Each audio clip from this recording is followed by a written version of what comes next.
You only lose when you give up. If you do not give up, you will win from the most incredible positions. The fight is in the mind. It's not physical, it's in the mind.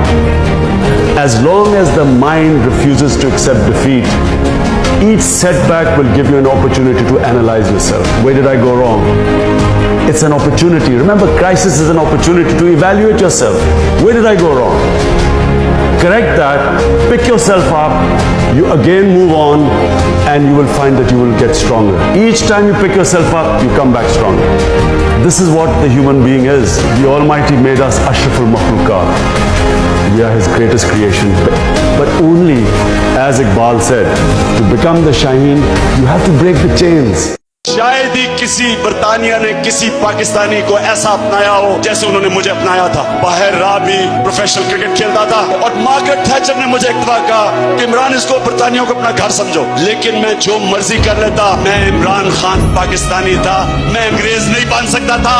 Pakistani बनने से शर्म ना आए आपको, कभी American या अंग्रेज बनने की कोशिश ना करना। जितनी खुददारी आप में होगी और आपको अपने पाकिस्तानियत पे फख्र होगा, उतनी दुनिया आपकी इज्जत करेगी। कभी भी ये ना समझना कि आप बाहर चले जाएंगे और आपकी जिंदगी में शहद और दूध की नहरें बहेंगी। थोड़ी देर के बाद आपको अपना घर याद आना शुरू हो जाएगा, क्योंकि कहीं भी आप सर उठा के फिर नहीं सकेंगे जैसे आप अपने मुल्क में कर सकते हैं। वहाँ माहौल अच्छा है, पैसे भी बन जाएंगे, रोजी भी कमा लेगा। लेकिन मैं जानता हूँ कि जो पाकिस्तानी बाहर रहते हैं उनमें से उनके हालात क्या है। इसका ये मतलब नहीं कि आप बाहर ना जाएं, पढ़ाई ना करें, लेकिन याद रखें आखिर में इस मुल्क को आपने ठीक करना है। कई दफा सुनता हूँ ये लफ्ज सॉफ्ट इमेज, कि पाकिस्तान का सॉफ्ट इमेज हमें प्रमोट करना चाहिए। इसकी मुझे आज तक इसलिए नहीं समझ आई। ये बदकिस्मती जब वॉर ऑन टेरर में हमने शिरकत कर रहे थे, या हम उनके लिए जंग भी लड़ रहे थे अमेरिका के लिए, बुरा भला भी हमें कह रहे थे, हालांकि हमारा कोई जरूरत नहीं थी उनकी जंग में शिरकत करने की, और मैं उसको थ्रू आउट अपोज किया था।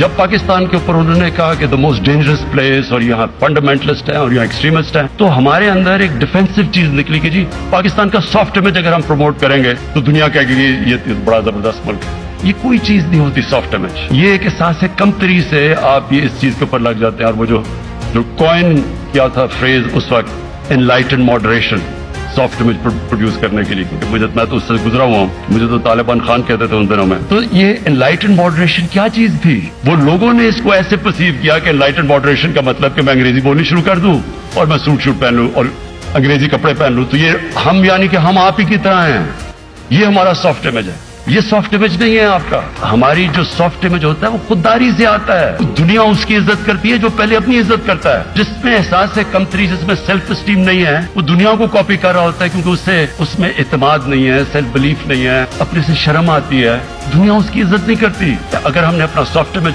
प्रमोट करना है तो पाकिस्तानियत प्रमोट करें, वो है सॉफ्ट इमेज आपका। इल्लामा इकबाल की ग्रेटनेस क्या थी? उन्होंने वेस्टर्न फिलॉसफीज और अपनी फिलॉसफीज का तज्जिया करते हुए ओरिजिनल थिंकिंग लेके आए।